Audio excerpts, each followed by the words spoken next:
Gott kvöld. Þetta þátturinn Björtu hliðarnar. Í mínum huga hefur Keflavík alið af sér fleiri popptónlistamenn heldur en nokkuð annað pláss á Íslandi. Í mínum huga hefur líka Ísafjörður alið af sér fleiri tónlistamenn í sígildri klassískri tónlist heldur en nokkuð annað pláss á Íslandi og gestir mínir koma af vestan í kvöld. Ég býð ykkur hjartalega velkomin, Edda Borg Ólafsdóttir og Rúnar Vilbergsson. Velkomin. Þið eru bæði að vestan og hafið fengið menntun í sígildri tónlist. Rúnar, þú ert fagotleikari og Edda, þú ert eiginlega, hvað á ég að segja, hljómborðsleikari, píanókennari, söngkona. Var mikil tónlist heima hjá þér þegar þú varst lítil? Já, mjög mikil.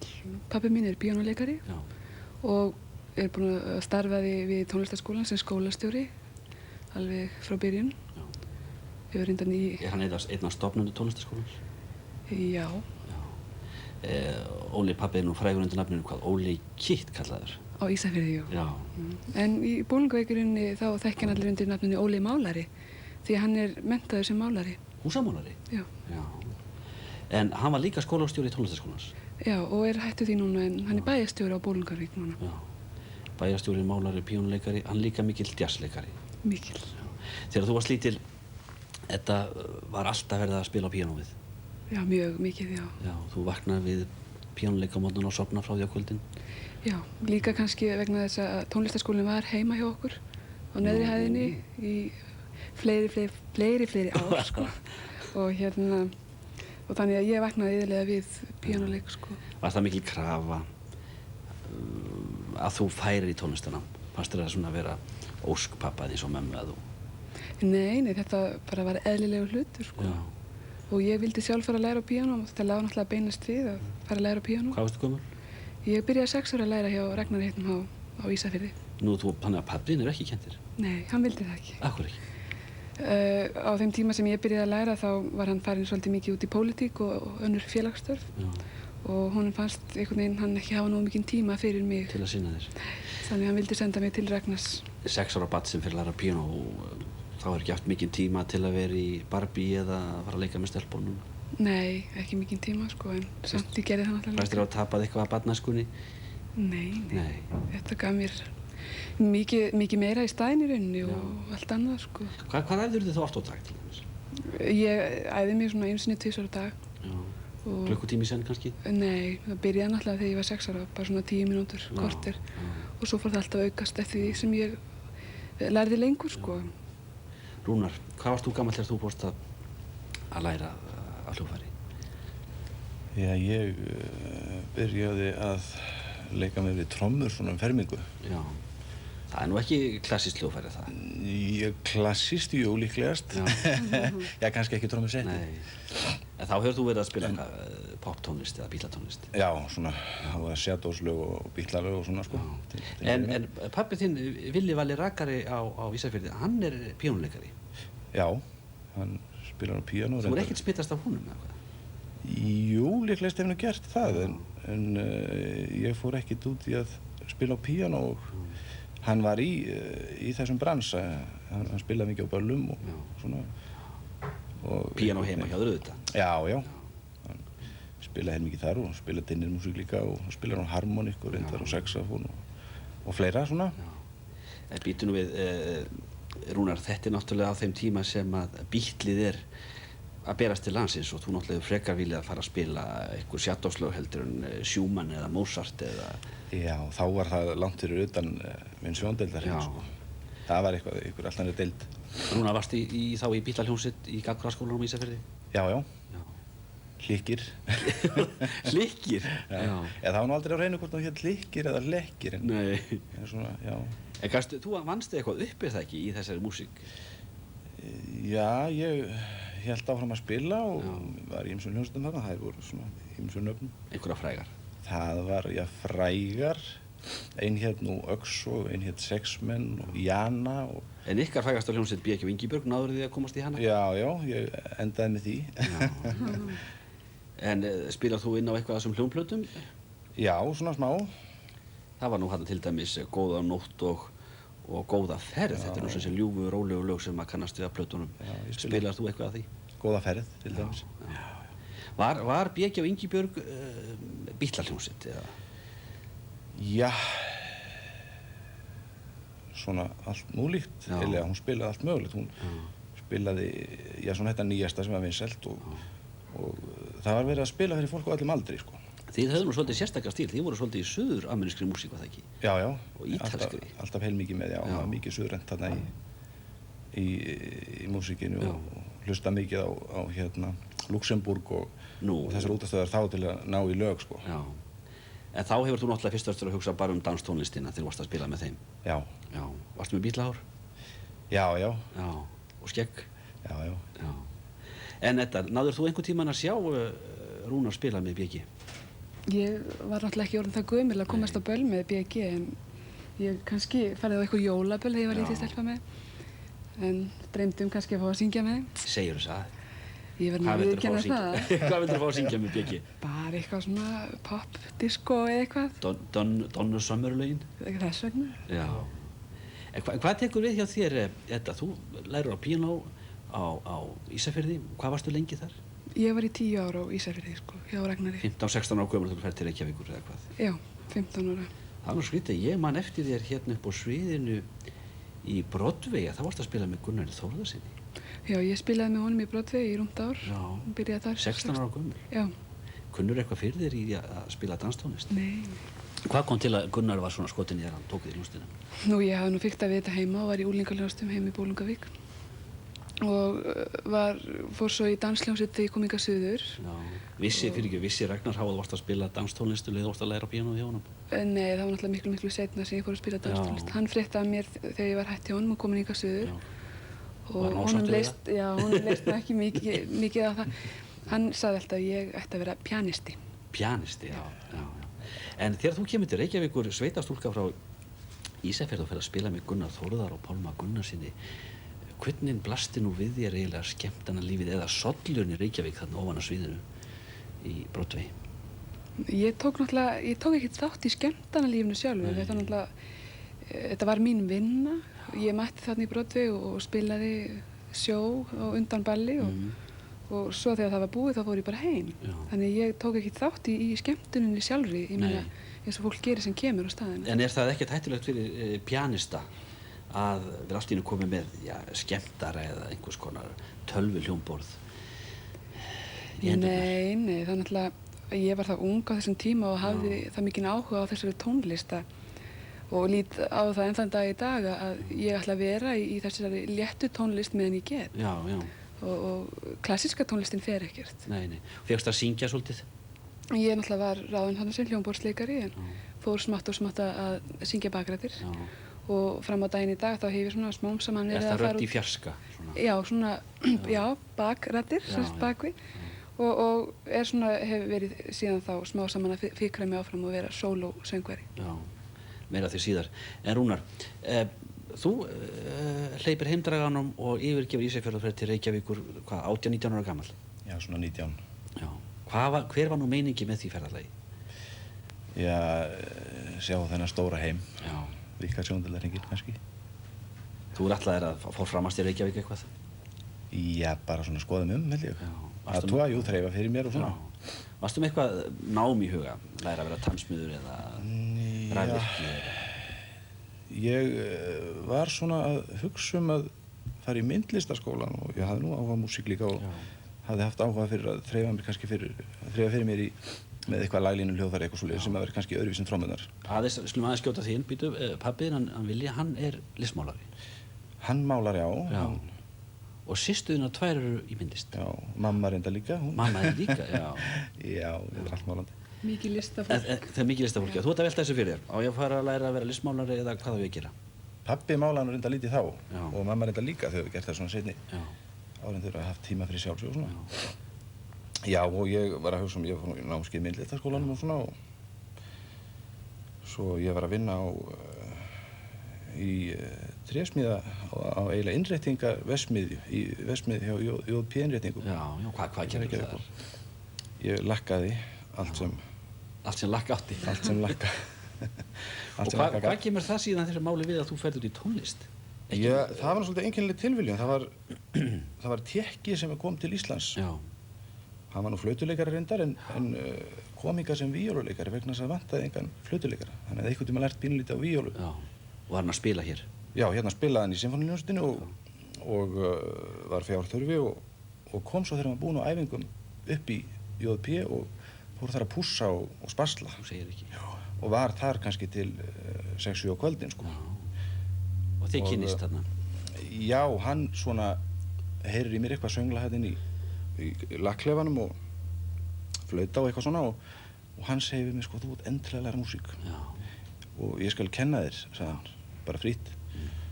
Og ég þáði það og fór til hans í nokkra tíma og svona. Og á hvað hljóðfæri þá varstu að læra? Það var fiðla sem ég fékk því að hann reyndar alltaf að kenna mér á víólu, eitthvað svona stærra heldur en fiðluna, hún er svo fingir, sko. Og ég var eiginlega kominn upp undir 20 þarna, sko. Já. Og fullt seint að fara að læra á fiðlu. Hafðirðu einhverja fingur í þetta, 20 maðurinn?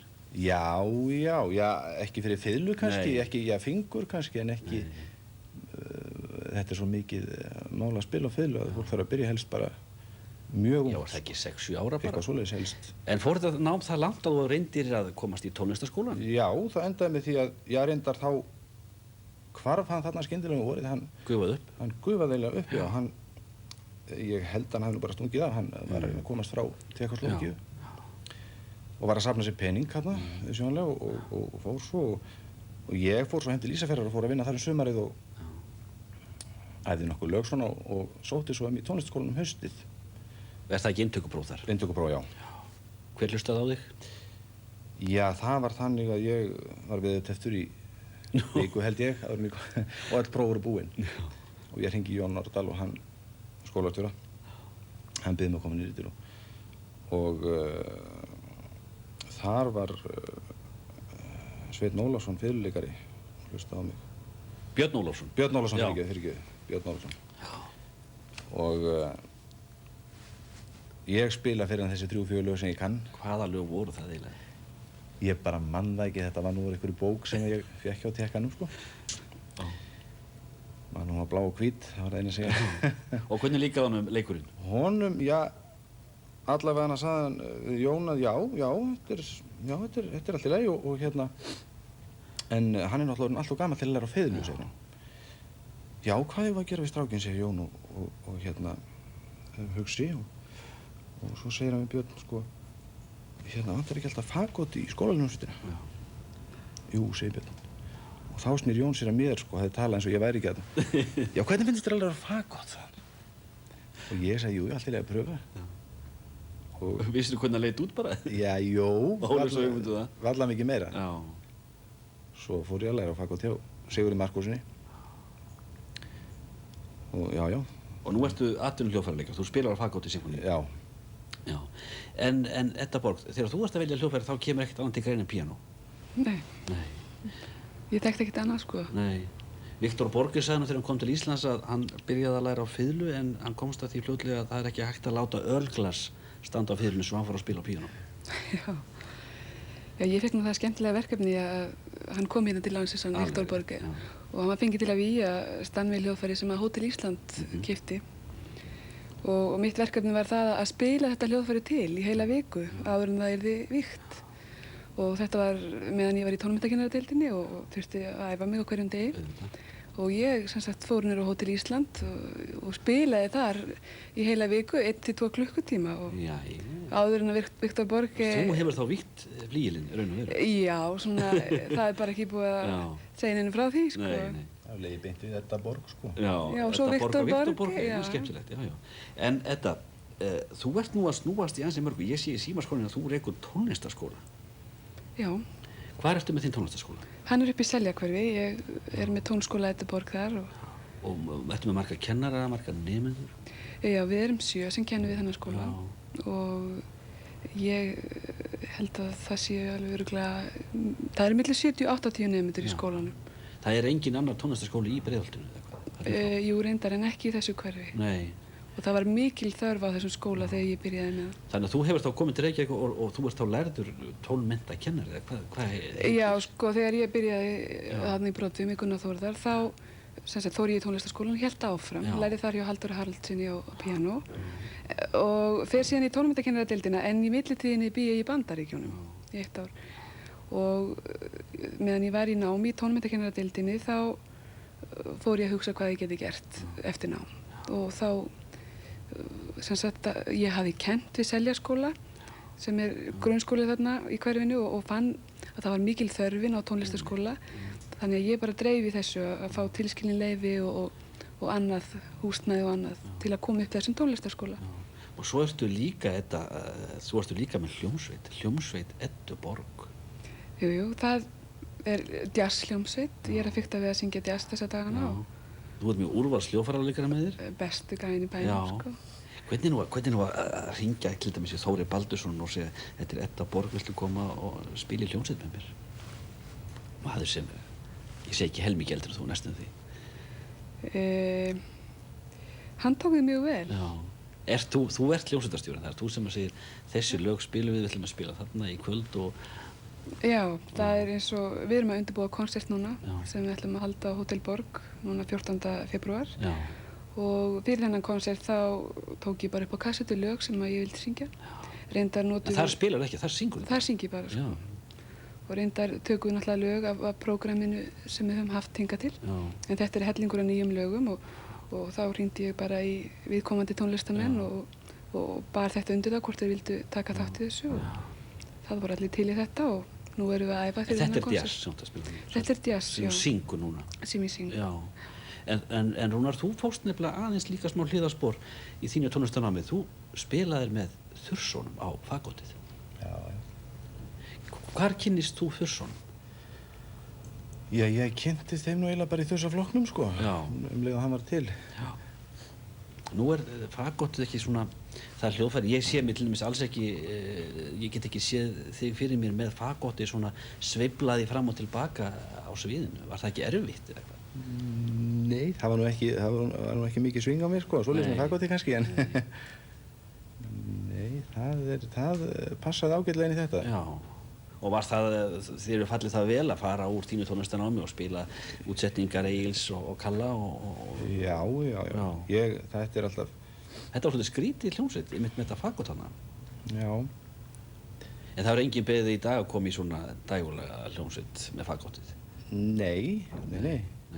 Það passar kannski ekki nema, kannski ekki venjulegar svona danshljómsveitir eða rockhljómsveitir. Þú tekur ekki fagotið svona í sangkvæmum að fara að spila á það í partíum? Ég gerir lítið af því. Það hefur nú komið fyrir kannski, en Edda, þú ert búin að framkvæma svo mikið, þú ert 2 börn, þú ert með tónlistarskóla, þú ert með jazzhljómsveit og þú ert bara 24 ára gömul. Þú ert búin að lifa ákaflega hratt þessi 24 ár. Já, í rauninni. Já. Nú segir margir veltaði fyrir sig, ertu gömul sál, ertu lífsreynd úr fyrri lífum? Ef ekki bara að segja það. Jú, ég held að það sé mikið til því. Líka þegar maður að alast upp á svona staði eins og Bolungarvík og þá kannski ekki mikið að vera þannig að maður verður að taka þátt í öllu sem sagt í gangi þar og ég var alltaf allt í öllu. Ég má nota það orð, sko. Og mér líður aldrei betur heldur en þegar ég hef nóg að gera. Finnur þú fyrir því að þú ert lífsreynd, að þú kannski kemur með inn í þetta líf reynslu úr fyrri lífum? Nei, ég hef nú aldrei fundið það persónulega, sko. Nei. Þetta rúllar áfram, sko, þannig lít ég á það. Já. Hvað segir þú, Rúnar? Þú ert að blása öll kvöld á fagotið. Hver er framtíð fagotleikara svona? Er það að mæta í symfóníuna bara og spila og eru draumar þínir að halda einleikstónleika? Konsert fyrir fagott og hljómsveit? Nei, kannski ekki beint, en kannski að verða betri bara og held að það mikið starf að vera í svona hljómsveit því að það sko, það í raun og veru fullt starf að vera í symfóníunni.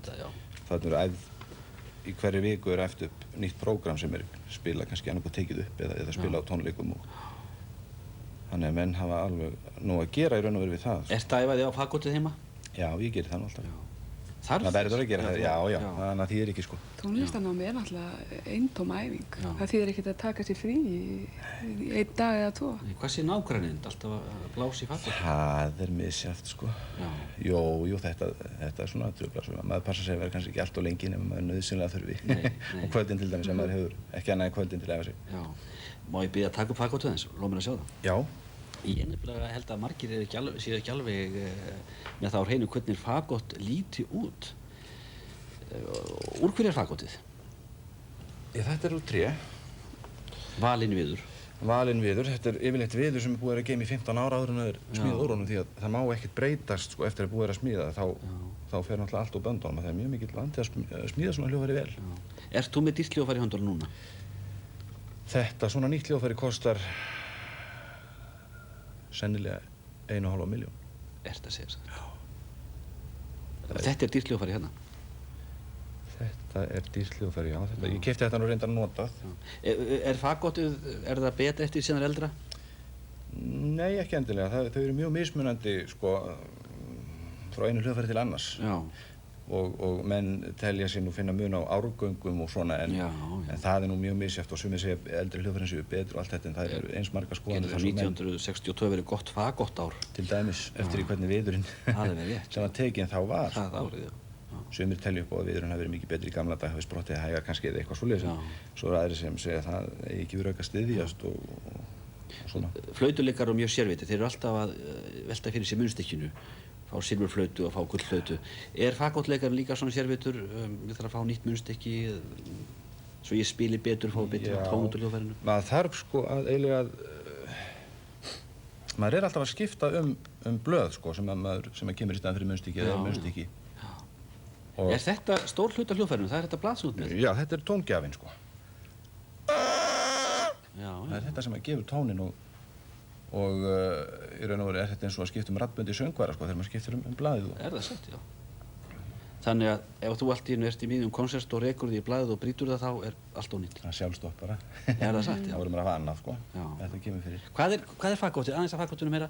Hvað er fagottið stór hluti af sinfóníunum? Ég var sagt í gær að hornið, franska hornið sé sálinn í sinfóníunni. Já, ég veit ekki, það er nú ýmislegt verið sagt fagottið og sumir líta á það svona eins og trúð kannski í hljómsveitinni en eins og trúð? Já, það er þetta en mér líka nú betur við að líta á það kannski frekar sem söngvara eitthvað svoleiðis. Já, það er svolítið líkt mannsröddinni stundum. Já, það er svipuðu sviði og selló til dæmis og mannsröddin og Hvað eru margir fagottleikar í sinfóníunni? Já, þeir eru 3. 3, já. Er það fyrsta, annað og þriðja fagott eitthvað svoleiðis? Já, fyrsta, annað og þriðja og svo er kontrafagott þarna líka sem er helmingi dýbra sko. Já. Sem að menn spila á líka. Já. Edda, það hvarflaði aldrei að þér að fara að blása í nýtt? Nei. Það var að spila bara á píanóið? Bræður mínu sjáum það. Bræðurinn sjáum það? Já. Nú, hver blása þeir í eitthvað? Bróðir mín er trompetleikari og blásarakennari. Já. Og hinn er spilaði á klarinett og en hefur aðeins sett það til líður. Já. Hafa öll systkini lært á hljóðfæri? Já, ég bara 2 bræður og þeir hafa gert það. Lært báðir, já? Já. Hvernig er þegar þið hittist fjölskyldan? Pappinn kemur í bæinn. Er þá sestu í píanóið og þið takið lagið eða þú syngur og... Jú, ég verð að játa það og ég man sérstaklega eftir einum páskum þar sem við fórum öll lestur. Við systkinin og makar okkar og eins og oft áður þá var farið inn í stofu og spilað. Maðurinn minn spilar á bassa og hann fór að spila með pappa og bróðir minn tók upp trompetinn og ég var þarna með fullt af slagverksljóðfærum og rétti mákonum mínum og mömmu og þá voru allir þarna að þrælsvinga þarna inn í stofu og nema bróðir minn hinn, Kristján, Viðskiptafræðingurinn? Já, hann stóð þarna til hliðar og eitthvað þungur og brún og ég segi Stjáni mín, má ekki rétta þér eitthvað, tamborínið eitthvað? Nei, veistu þetta, ég er nú bara hérna að velta fyrir mér hvernig er hægt að græða á þessu bandi. Þetta er svo gott band, sagði hann. Það eru tónar peningana sem að kemja hún. En nefnum ég á þér, Rúnar, Villi Valli, pabbi þinn. Koma kallarnir heim til hans og djassa? Fyrirgeðu, en pappar okkar, þeir eru saman í hljómsveit. Þeir djassa saman, alveg á fulli. Nú. Er þeir þá í svona djassbandi á Ísafirði eitthvað? Já. Já, þeir spila að taka upp hljóðfærin svona alltaf á og til og spila. Skemmtilega, það var að spila mikið í gegnum tíðina, spiluðu saman í danshljómsveit í gamla dag og foreldrar okkar eru mikið vinafólk og hafa ferðast held ég bara Já. Víða veröld saman. víða veröld, já. Og farið á marga jazzpubba í heiminum. Já. En Edda, þú ætlar að halda tónleika á Hótel Borg eftir hvaða hálfa mánuð, 10 daga. Hvaða lög ertu að syngja eða glíma við jazzlög? Ég er mest með gamla standarda. Áttu þér eftirleitt söngkonur? Já, Ella Fitzgerald, alveg tvímælalaust. Já. Önnur sem er alveg yndisleg, hún heitir Diane Shure. Já. Hún svipar mikið til Ellu, Já. blind kona en hefur ofsagt mikla sál og syngur fallega. Einmitt. Og það er þessi gömlu jazzlög sem ég er mjög hrifin Já. af og er að syngja. Já.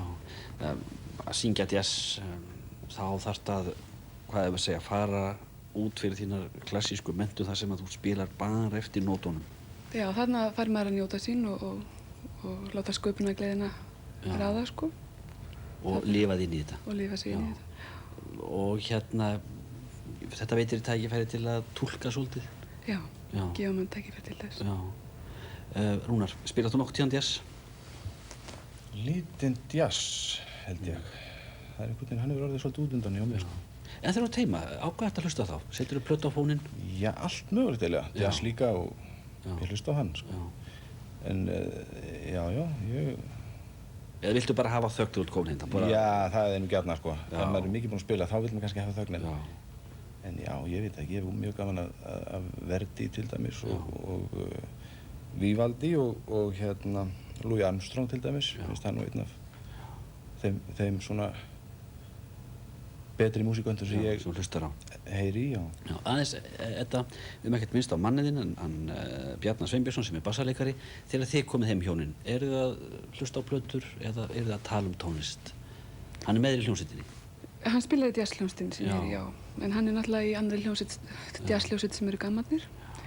Við tölum náttúrulega mikið um tónlist, en við hlustum ekki eins mikið á tónlist. Nei.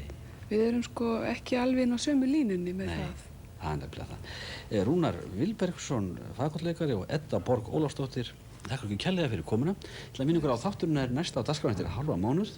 Þakka þeir sem tóku þátt í þessu með okkur. Ég býð góða nótt.